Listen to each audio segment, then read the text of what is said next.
Ta-da! Let's go. Oh.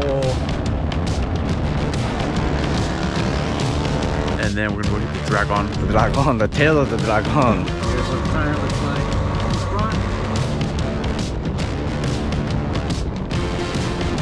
Rock straps, man. This is really what holds everything in place together.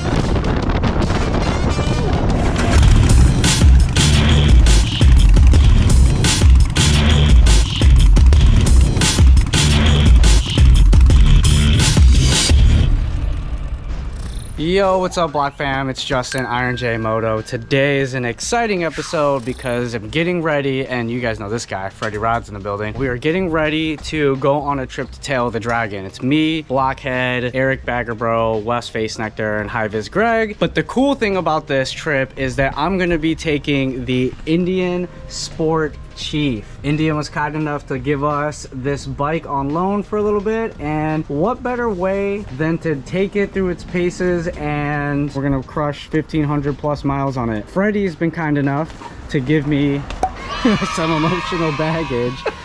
I don't actually have like gear for this. This is gonna be my first like long distance trip on a bike. So Freddie's letting me use this bag, and we're kind of mocking up right now how to put it on the bike. There's no sissy bar, there's no backrest. So we're kind of just chopping up ideas here on how to make this work. The awesome thing about this bike too is that it has cruise control, where my 2019 Street Bob does not have cruise control.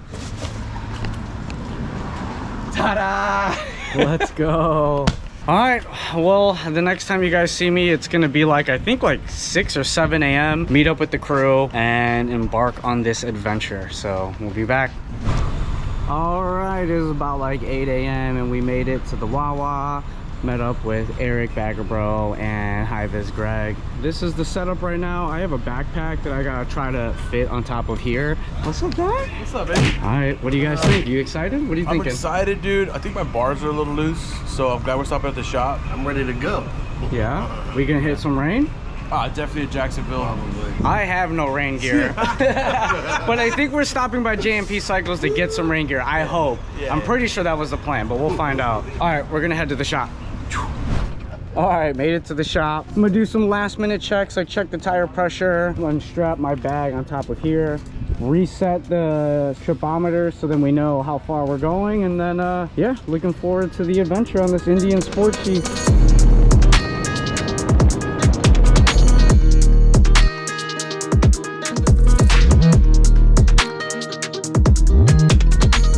Ooh, let's go, check out the rain gear. Never had to get rain gear before, so it's good to have this, and also being in Florida now, having rain gear. All right, I momentarily lost my GoPro. If you get this key that Eric has, you basically f***ed up. So I got the key because I lost my GoPro for a minute. I'm not you, dumb. Yeah, well, I got the key now, and we're only an hour into the trip, so. But I got a little rain sock for the air cleaner and some rain gear. So I got this Vance & Hines rain sock. I know Blockhead did too, because we don't have any rain socks for our air cleaner, but look at this thing. It looks so goofy. It won't stretch anymore on it, and I don't want to break it, so I guess you get what you get.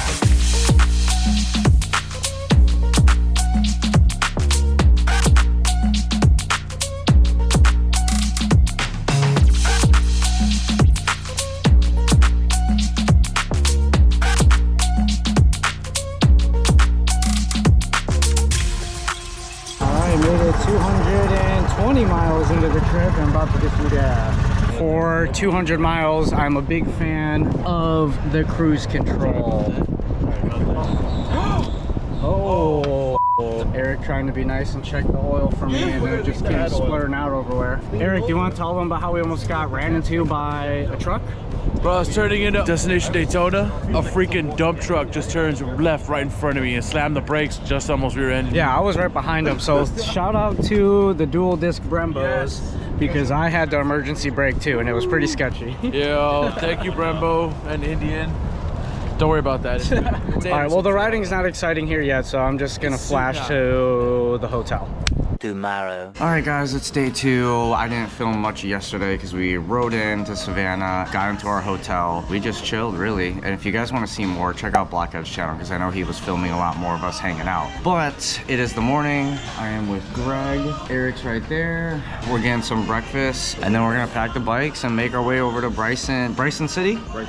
Okay, make our way to Bryson City. Ready to pack it up and crush how many miles today? A little over 300. A little over 300 miles today. So I didn't really talk much about the bike. I want to keep crushing these miles, so then that way I just ride this bike thoroughly. Block and Wes are still in their hotel room, and of course we're kind of all excited to just get on the road. So let's pack the bike and then let's just start crushing miles.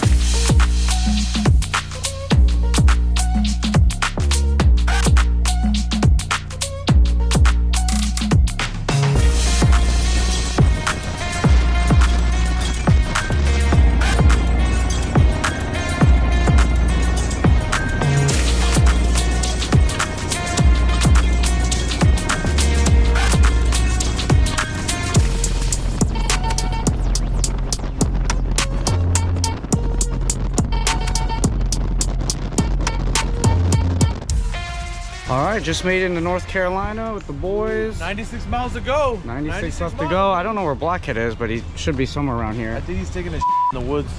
This is gonna be the fun part because now we get to push this Indian Sport Chief into the mountains finally. Yeah, dude. See what it's got. Yep. So far, obviously, on the highway, this bike is obviously more than capable enough. Yeah. But we're gonna ride in the mountains and continue to crush miles, and then I'll, you know, update you guys on how it feels.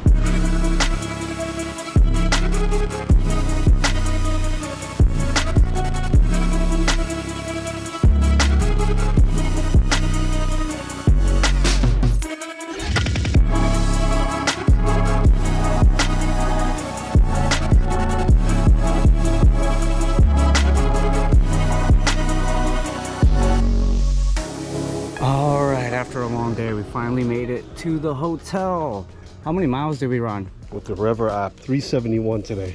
371 miles today. We finally made it to our destination in Bryson City, where we're gonna stay in this little cabin for the next 2-3 nights, and we're just gonna ride around, tail the dragon and all that stuff. But let's see here. Let me turn this on. So in 2 days, we've crushed 636 miles. This has been my first trip ever doing that many miles. And the drive in the last like 30 miles was really awesome because we're finally like deep in the mountains, and I've never got to ride like that. So I'm really excited for the weekend. And then even report back with how this bike performs in that kind of setting. All the elevation changes and all the curves. For a stock seat, this isn't even that bad. Today we did like 6 hours and I wasn't even sore. Luckily we would take some breaks. I think the main highlight is that I don't mind is having the stock exhaust on here. It's completely saving my ears from ear fatigue having like a loud exhaust. So I like that this thing has the stock exhaust, or that this is the stock bike. The braking on this thing is amazing. Very responsive braking. I've had to really learn how to not apply too much pressure because on my 2019 Street Bob I only have a single disc and it's kind of weak. The 116 motor is plenty enough power. It's just been a smooth ride this whole way here. I've had no issues, no complaints, and obviously it's capable of like straight from the dealership and trucking this thing 600 plus miles in 2 days. Probably like another 1,000 miles to go. So I'm excited to keep taking you guys on this adventure and just doing this, you know. Shout out to Indian for giving us this opportunity to take this bike and do something like this. Time to unload everything, and I think we're just gonna chill and kick it. 8:01. All right, day 3. It is 8 a.m. Me, Eric, and Greg are about to go get some breakfast. Before we do that, we wanted to check on the bikes, make sure they were all good. Today is gonna be a fun day. We're doing Tail of the Dragon, and then we're also doing, what's the first place? The road to nowhere. It's 18 minutes from here. We're gonna warm up with that, and then we're gonna go hit the Dragon. The Dragon, the Tail of the Dragon. Today's gonna be a pretty decent day. It'll be nice and chilly. As you can see right now, it's like cloudy. Definitely putting this Sport Chief through its paces, and keep in mind, like I said at the beginning of this video, this is literally as if you got the bike straight out of the dealership.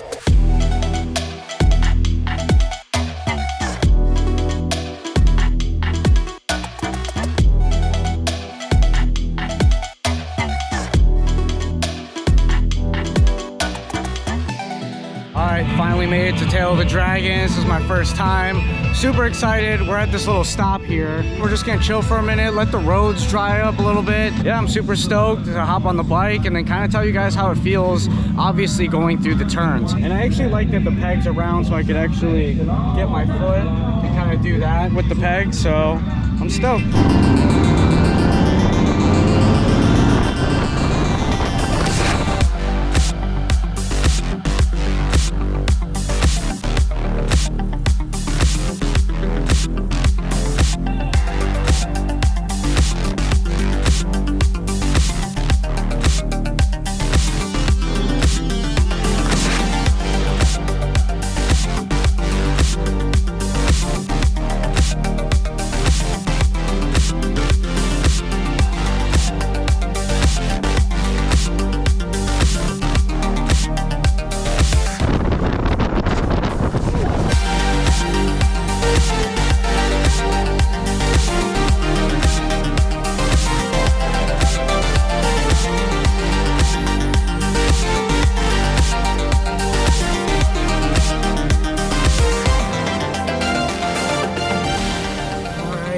To the bottom with the boys. Definitely scraped some peg there. Power on demand. You can flick it right over. I like these tires, the Pirelli Night Dragon. I will say for something like this, I do wish the shocks were a little bit taller, but these are performing really well. Here's what the tire looks like in the front. Here's what the tire looks like in the rear.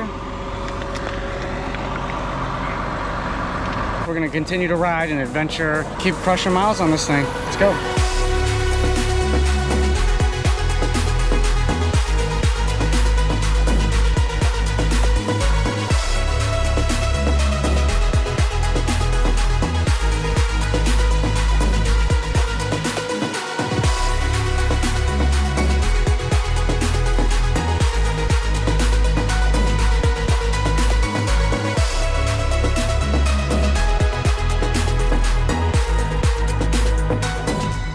Lean angle tends to be a situation. How did you do with these bad boys? Crushed that a little bit. Not too bad. Nicked it a little bit. Wish the bike was a little bit higher. I mean, I know I'm shorter. I like bikes short. But when you're doing something like that, man, it's nice to have it high. You sure you wanted to lean more than that on the side stand? I gotta talk about that. Dude, that side stand on this bike feels like a trust fall every time you're gonna get off it. At least for me, being like, I'm like 5'5", 5'6". I actually like that it had the lower risers, but on the way here, when we're just traveling, having the taller risers would have been way more ideal. How many hours do you think you'd get on that seat? Before it starts hurting? Yeah, like they say, oh, this seat's 3 hours, this seat's 2.5 hours. 1.5, 2. 1.5, 2 hours. But like with proper breaks in between, like what we did, 15, 20-minute breaks. Yeah, you go 100 miles at a time. It's nothing. It's actually a really nice stock seat. I'm not hating on Harley, but we know how Harley stocks. Yeah, it's like part of the Harley tax. It's the first thing, one of the first things you replace is the seat. They did keep it in like the normal riding mode.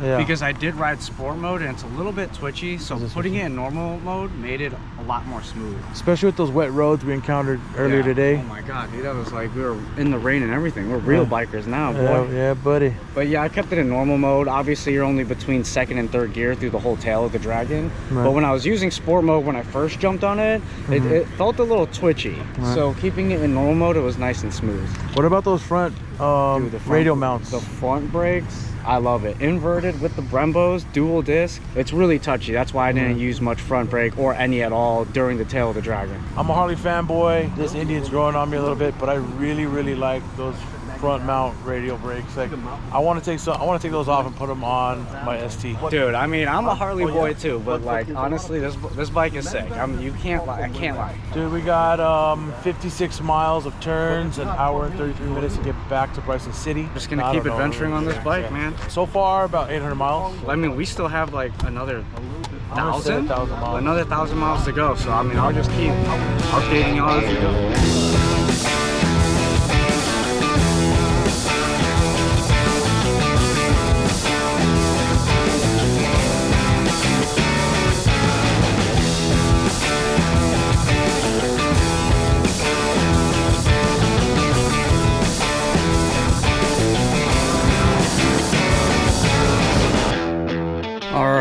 a beautiful morning. It's our last day here in Bryson City. Got everything packed, got my backpack, got the duffel bag and the waterproof thing that Eric gave me. Time to load up the bikes, and I think we're heading to Columbus, Georgia, and then staying there the night, and then from there heading back to Orlando. So crush these last hundreds of miles, and then we'll just recap everything at the end back in Orlando. So let's get it.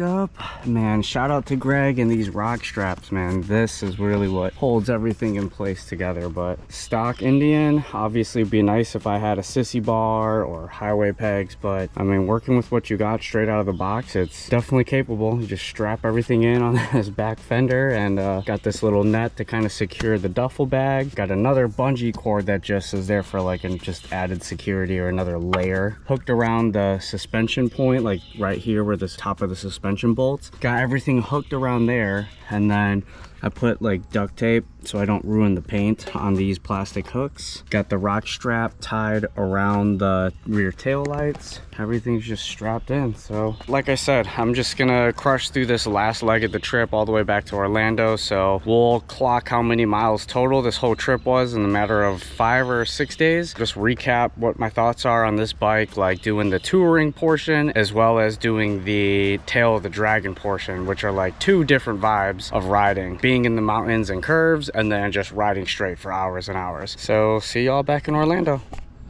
And we're back. I am back at the shop. Never thought I'd say this, but I'm actually genuinely excited to drive my car. I never rode this bike when we got it delivered to us. It was kind of a last minute deal where we're like, yo, why don't we just test ride this thing, put it through its paces, and ride 1,500 plus miles on it. I had no idea what I was getting into, but obviously I couldn't give my full thoughts until I did the whole trip on the bike. To conclude my thoughts about this part with the touring aspect, meaning a bunch of highway riding going straight. First off, I'm a big fan of the fairing. I love that this bike comes with the fairing. That's a huge plus. And for this particular model, came with the higher windshield. This has the shorter risers on this. I would have preferred the taller risers. With the shorter handlebar setup, I'm kind of leaned forward a little bit. So after 2-3 hours of just kind of riding straight on the highway, my upper back and my lower neck was just killing me after time. You know, luckily we would stop every 100 miles or so to fill up and kind of take a break, but that helped a lot. But I would prefer if it had the taller risers for the touring aspect of it. I love the digital gauge on this bike. It comes with a bunch of features, the GPS, the different ride modes. Although I didn't really switch between a lot of the ride modes, really just kept it in normal. I did play around with the sport mode a little bit. It really is instant power with the sport mode, but it did feel a little twitchy at times for me. So I just kept it in the normal riding mode. The fuel tank, when I filled it up, I got a little bit over 200 miles in my range. So this bike does really well on fuel. I mean, especially if you're just riding, taking it easy, and you're doing the touring aspect of it, for over 200 miles on a tank of gas, which is insanely huge. For a stock seat, this is a really great seat. I love how much it like really sets you in with this seat. I would say it was probably the most comfortable stock seat on a bike that I've ever sat on. Of course, after 2 or 3 hours of riding on it, your starts to hurt, but I'm pretty sure like any seat after riding 2, 3, 4 hours, eventually your starts to hurt. The 116 Thunderstroke motor is plenty of power and performed very well throughout this whole entire trip. It started right up every time, every morning, every night, every ride. So this bike is definitely reliable, and we're talking like straight right out of the box. Like,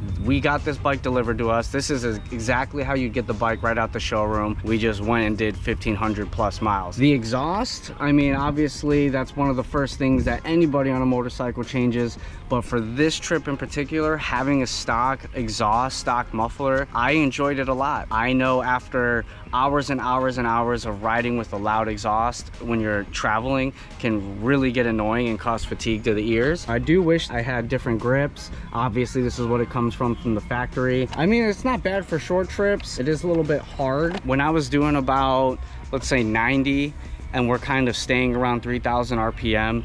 It had a lot of vibrations through the bar, so it's like little tiny vibrations, so like your hands kind of feel like they're getting a little numb. The bike has the mid controls. I don't mind the mid controls, but obviously for the touring aspect and riding all the way up there, it would have been nice to have forward controls stretch out a little bit, or even like a crash bar, highway bar. That would have been clutch, but obviously we're talking about the bike as it came. The suspension on it performs extremely well. Any of the inflections in the road, obviously you're on the highway, so it's just so many different conditions. Sometimes it's beautiful pavement, sometimes there's just you're dodging little cracks. The suspension on this bike eats up everything, and it's beautiful. Very smooth ride. I love the inverted forks. I love the dual Fox rear reservoir shocks. It is amazing. We rode in the complete rain. Blockhead mentioned when he was riding behind me that I don't know if it's due to the tires and the rear fender design, it was just spraying the water out. For riding it at the tail of the Dragon, and not even just the tail of the Dragon, honestly, really quick too, for anyone who's like, oh, I wish I lived in Florida all year riding, I would definitely personally trade seasonal motorcycle riding if I lived out there in the mountains versus having all year riding in Florida, because we really don't got much out here in Florida besides riding straight in flat lands. This bike at Tail of the Dragon or riding anywhere in the mountains and the curves, the way that this bike is set up is actually very perfect. I do like the lower riser setup for doing all the curves and doing all of that. Having that aggressive stance is perfect. The mid controls make me feel like I have complete control of the bike when I'm trying to throw it over and throw it into curves. Once you kind of learn the bike and trust it, you really can flick this bike into any turn and it can handle it. With having the inverted forks and the dual reservoir shocks in the back, it really makes you feel confident. It doesn't feel like the bike's gonna go from under you. Big fan of the suspension on the Indian Chief. Dual disc Brembo brakes as well as the rear. It actually took me a minute to figure out the front brake and how to apply it, because again, on my personal bike 2019 Street Bob, I have a single disc and I'm used to applying a little bit more pressure. There was a couple times where, you know, I would have to brake because I didn't realize how fast I was going, and the moment you touch that front brake, it just dives forward. So it took me a minute to get used to it, but the brakes on this thing perform extremely well. There was only one time that I scraped the peg on the Tail of the Dragon. When you're doing all those turns, maybe having the bike 1-2 inches taller would be perfect for that application. Again, the way the bike stands at my height, being one of the shorter guys, it's at a perfect height for normal riding, but when it's gonna come to doing some turns, yeah, it would be nice to have that suspension up a little bit higher. The 1/16 Thunderstroke, plenty of power. I dig it a lot. I will say this bike on the kickstand leans a lot to the left. This is just a personal preference now. I wish the kickstand was a little bit taller so the bike didn't lean over, so when I was getting on and off the bike, depending on where I was, you know, the bike really leans to the left. It almost feels like a trust fall every time I'm getting off of it. Anybody who's been on this bike and has felt that, I think they can relate to it. That's just one little thing for me personally, just being shorter, that bugged me out through the whole trip. Was just, all right, let's go. Oh, all in all, I really like this bike. It has the performance in the motor, it has all the performance in the suspension. It's got the little creature comforts with, you know, now doing bar and riser as well as the front fairing. Indian, you did a good job with this bike, so big shout out to Indian for letting the Blockhead crew, the Blockhead garage, get our hands on the Indian Sport Chief. Well, that concludes my thoughts on this. Hopefully you guys enjoyed this video. Please, if I did a good job, let me know in the comments below. Let me know if you have any questions down in the comments below of anything I just didn't answer. Give this video a thumbs up. It lets YouTube know that we're doing a good job. I know myself, Chris, Vlog, we're really trying our best to give you guys content and information that would be beneficial for you guys. Shout out to Revzilla, J&P Cycles, man. They gave us some rain gear which came extremely useful, because there was a day we went 6,000 feet on the mountains and it was complete raining and foggy. Speaking of that, if you guys want to see more on this trip, all the stuff we got into, make sure you check out all of Blockhead's videos for more on this trip. If you guys aren't subscribed and you want to continue to see motorcycle content like this, please make sure you guys hit the subscribe button on the Blockhead channel, hit the bell icon so you get notified about future uploads and activities. But yeah guys, that concludes it, man. Until next time, ride safe, stay vigilant.